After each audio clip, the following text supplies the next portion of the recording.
You have 3 minutes to address the Board of Supervisors after giving us your name for the record. Thank you. I'm Jessica Schumann, a longtime, no-kill-minded animal welfare advocate and activist. A vote in favor of acquiring 22 South Kolb, as proposed, is profoundly fiscally negligent and not needed. When weighed with existing needs at both PAC and in the community, it would be unethical. None of the proposed uses require an actual permanent physical location. Pet support, almost exclusively call-based, could technically happen from anywhere, even remotely. However, it is best kept in a shelter where medical intake and enforcement staff can communicate directly with one another and respond to diversion attempts there. PAC conducts highly successful on- and off-site events, wellness, adoption, microchipping, vaccination.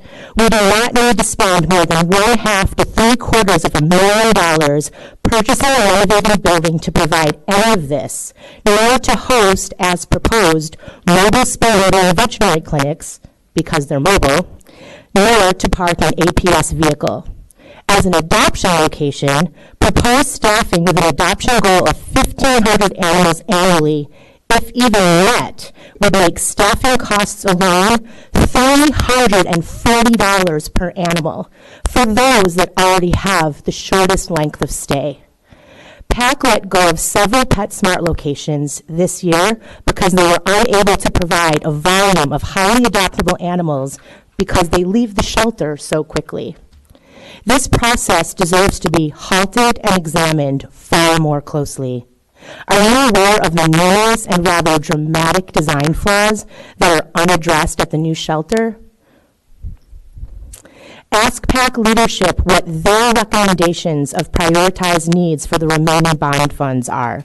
I'm certain they hold ideas far more dynamic and impactful than what seems to be a contrived afterthought and not initiated or led by them. The expense and intended uses of 22 South Kolb has the potential to weaken PAC's operations, is irresponsible, and could potentially damage the county's reputation. I know we all want and can do better for our community.